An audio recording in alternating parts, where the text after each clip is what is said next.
Savol: foizli banklar bilan muomala qilishning hukmi nima? Quyidagi holatlarning shar'iy hukmi qanday? Pulni bankka qo'yib, yil o'tgach foiz olish, foiz evaziga bankdan qarz olish, o'z pulini bunday banklarga qo'yib, foiz olmaslik. Bu banklarda xoh boshqaruvchi, xoh oddiy xodim sifatida ishlash. Bu kabi banklarga ko'chmas mulkni ijaraga berish. Alloh taologa hamd va sanolar, payg'ambarimizga salovat va salomlar bo'lsin. Foiz olish maqsadida banklarga pul qo'yish yoki foiz evaziga qarz olish joiz emas. Chunki bularning barchasi ochiq oydin sudxo'rlik, ribo hisoblanadi. Shuningdek, foiz evaziga bankdan boshqa joylarga pul qo'yish ham joiz emas. Har qanday shaxsdan foiz evaziga qarz olish barcha ahli ilmlar nazdida harom hisoblanadi. Chunki Alloh taolo shunday deydi: "Va ahallallohul bay'a va harrama ar-riba." Holbuki Alloh tijoratni halol, sudxo'rlikni esa harom qildi. Baqara surasi 275-oyat. Yana Alloh taolo aytadi: "Yamhaqullohu ar-riba va yurbis sadaqat." Alloh sudxo'rlikning foydasini yo'q qiladi va sadaqalarning foydasini orttiradi. Baqara surasi 276-oyat. Yana boshqa oyatda shunday deydi: "Ya ayyuhallazina amanu taqulloha va zaru ma baqiya minar-riba in kuntum mu'minin." Ey Allohga iymon keltirganlar, Allohdan qo'rqinglar va agar haqiqiy mu'min bo'lsangiz, sudxo'rlik, ribo harom bo'lishidan ilgari, ya'ni sudxo'rlikning haromligi e'lon qilinmasidan avval, shuningdek, bu ishning haromligini bilishingizdan burun dastmoyangiz ustiga qo'yilgan foizlardan qolib ketganlarini, ya'ni qarzdorlar hali to'lamagan ustama haqlarini tark qilinglar va ularni talab qilmanglar. Fa illam taf'alu fa'dhanu biharbin minallohi va rasulih. Agar Alloh qaytargan narsadan qaytmasangiz, Alloh va rasuliga qarshi urushga kirganingizga aniq ishonaveringlar. Va in tubtum falakum ru'usu amwalikum la tazlimuna va la tuzlamun. Agar Rabbingiz tomonga qaytsangiz va sudxo'rlikni tark qilsangiz, qarzga bergan sarmoyangizning o'zini qo'shimcha foizsiz qaytarib olishlaringiz mumkin. Shunda sarmoyaga qo'shimcha foiz qo'shib olish bilan birovga zulm qilmaysizlar, qarzdorlar ham sarmoyangizni kamaytirib berish bilan sizlarga zulm qilmaydi. Tafsir muyassar, Baqara surasi 278 va 279-oyatlar. Keyin Alloh taolo shunday deydi: "Va in kana zu usratin fanadhiratun ila maysara va an tasaddaqu khayrul lakum in kuntum ta'lamun." Agar qarzdor qarzni to'lashga qodir bo'lmasa, to'lashga imkoni bo'lgunicha kutinglar. Agar berilgan pulning hammasidan yoki bir qismidan voz kechib, qarzni kechib yuborsangiz, bu o'zingiz uchun afzal va dunyo va oxiratda yaxshidir, agar bilsangizlar. Tafsir muyassar, Baqara surasi 280-oyat. Bu bilan Alloh bandalariga to'lashga imkoni yo'q qarzdordan qarzini talab qilish yoki muddatni uzaytirish evaziga qo'shimcha mablag' yuklash joiz emasligini ko'rsatmoqda. Ularni hech qanday qo'shimcha mablag' talab qilmasdan kutib turish kerak. Bu Allohning bandalariga bo'lgan lutf marhamati, adolati va ularni zulmdan va ochko'zlikdan himoya qilishidir. Agar insonga zarurat tug'ilib qolsa, bankka foizsiz shaklda depozit yoki to'lov kartasiga pul qo'yishning hech qanday zarari yo'q. Lekin foizli banklarda xoh direktor, xoh amaliyotchi, xoh hisobchi yoki boshqa biror xodim bo'lib ishlash joiz emas. Chunki Alloh taolo aytadi: "Va ta'awanu 'alal birri wat taqwa va la ta'awanu 'alal ismi wal 'udwan." Yaxshilik va Allohdan taqvo qilishda o'zaro hamkorlik qilinglar. Gunoh va ma'siyat qilishda, Allohning chegaralaridan chiqishda esa hamkorlik qilmanglar. Vattaqulloha innalloha shadidul iqob. Allohning amriga qarshi chiqishdan hazir bo'linglar. Zero Alloh azobi qattiq zotdir. Tafsir muyassar, Moida surasi 2-oyat. Shuningdek, hadis-i sharifda keladi, Jabir roziyallohu anhu dan rivoyat qilinadi. U kishi aytadi: "La'ana Rasululloh sallallohu alayhi va sallama akilar riba va mukilahu va katibahu va shahidayhi va qala hum sawa." Payg'ambar sallallohu alayhi va sallam ribo yeyuvchini ham, uni yediruvchisini ham, kotibini ham, ikki guvohini ham la'natladilar va ularning barchasi tengdir dedilar. Sahih Muslim 1598-hadis. Gunohga yordam berishning haromligini ko'rsatuvchi oyat va hadislar ko'pdir. Shuningdek, riboviy bank egalariga binolarni ijaraga berish ham yuqorida keltirilgan dalillarga asosan harom sanaladi. Chunki bu ularning sudxo'rlik ishlariga yordam berish hisoblanadi. Allohdan barchaga hidoyat berishini, musulmonlarni, xoh hukmdorlar bo'lsin, xoh fuqarolar sudxo'rlikka qarshi kurashishga va undan saqlanishga hamda Alloh muboh qilgan narsalar bilan kifoyalanishga muvaffaq qilishini so'raymiz. Albatta Alloh bunga qodirdir. Alloh bilguvchiroqdir. Ikkinchi qism. Banklarga investitsiya kiritishning hukmi qanday? Ma'lumki, banklar investitsiya uchun kiritilgan pullarga foiz to'lashadi. Alloh taologa hamd va sanolar, payg'ambarimizga salovat va salomlar bo'lsin. Ma'lumki, islom shariati nazdida riboviy banklarga foiz evaziga investitsiya kiritish shar'an harom va gunohi kabiralar sarasidandir. Bu ish Alloh va rasuliga qarshi urush olib borishga tengdir. Alloh taolo aytadi: "Allazina ya'kuluna ar-riba la yaqumuna illa kama yaqumu allazi yatakhabbathu ash-shaytonu minal mas."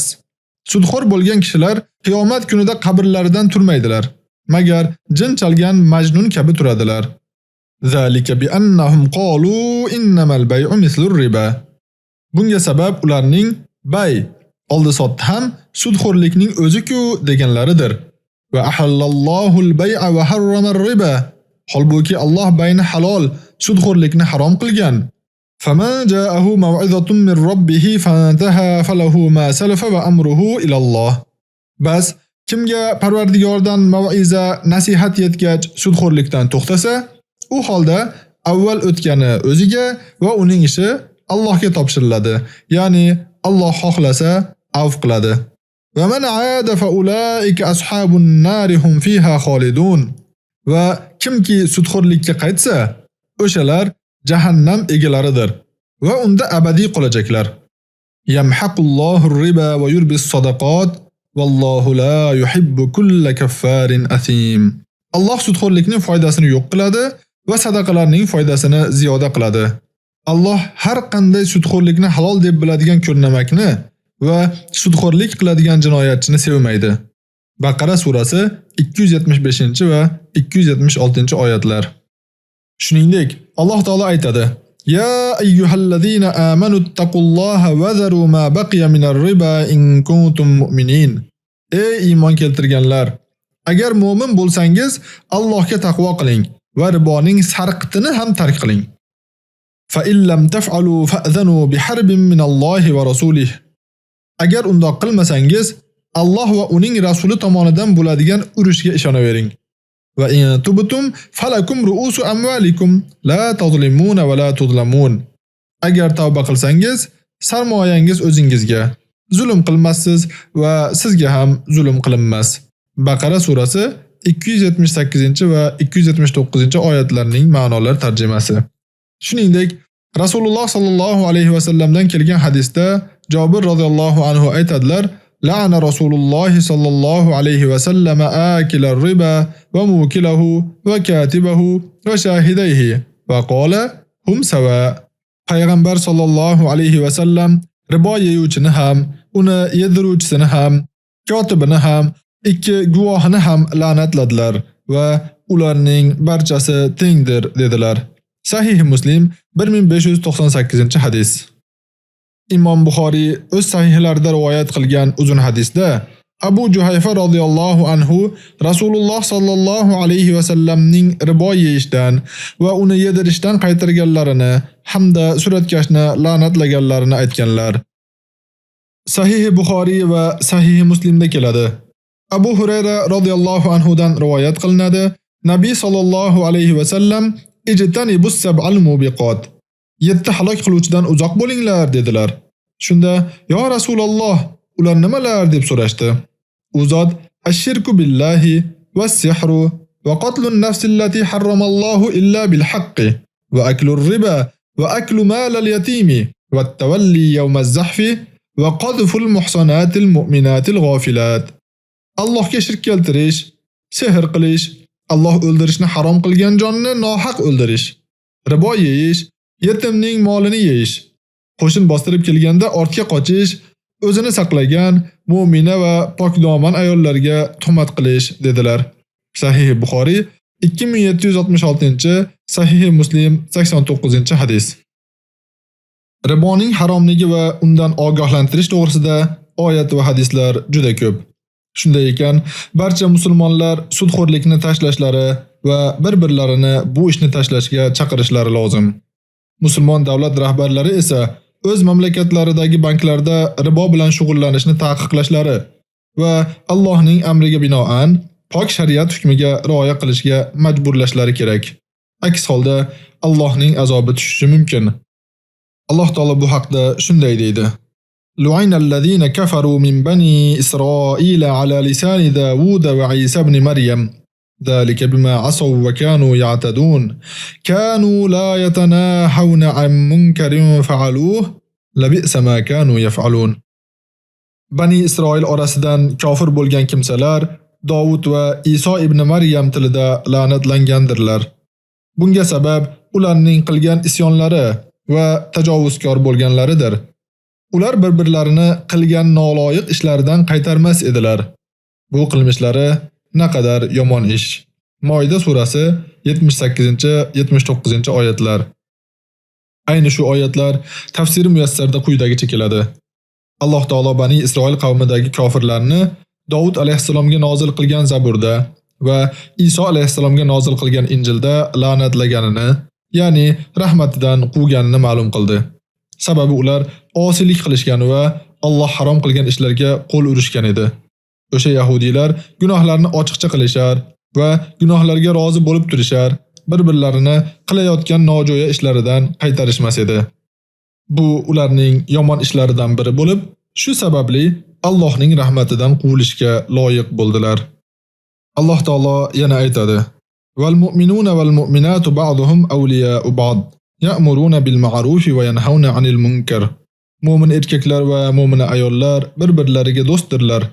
Ular yaxshilikka buyuradilar va yomonlikdan qaytaradilar. Tavba surasi 71-oyat.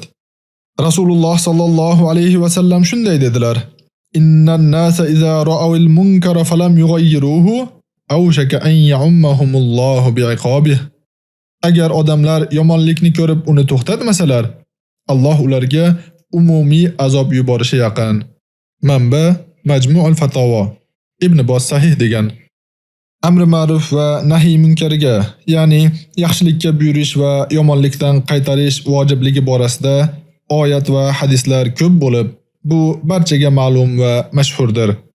Allohdan barcha musulmonlarga, musulmon rahbarlarga, ularning qo'l ostidagilarga, ulamolarga va oddiy xalqqa, barchalariga Allohning shariatiga muvofiq yashashni, unga sodiq qolishni va shariatga zid bo'lgan barcha narsadan saqlanishni nasib etishini so'raymiz.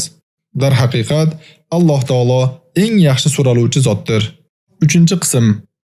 Muayyan foyda evaziga bankka pul qo'yish hukmi.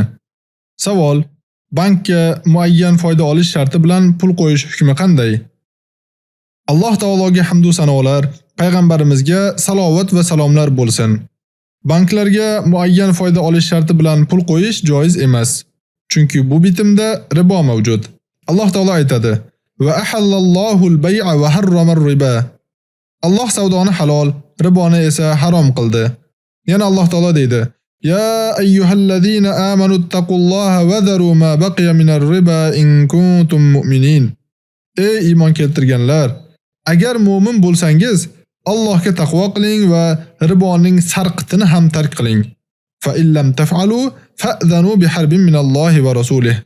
Agar undoq qilmasangiz, Alloh va uning rasuli tomonidan bo'ladigan urushga ishonavering. Va in tubtum falakum ru'usu amwalikum la tadlimuna va la tuzlamun. Agar tavba qilsangiz, sarmoyangiz o'zingizga, zulm qilmassiz va sizga ham zulm qilinmas. Baqara surasi 278 va 279-oyatlar. Bankka pul qo'yadigan shaxs undan oladigan ushbu foydada hech qanday baraka bo'lmaydi. Chunki Alloh taolo aytadi: "Yamhaqullohu riba va yurbis sadaqat." Alloh riboni yo'q qiladi, sadaqalarni esa ko'paytiradi. Baqara surasi 276-oyat. Savolda so'ralgan ushbu sudxo'rlik nasiya ribosi va fazl ribosi turlariga kiradi.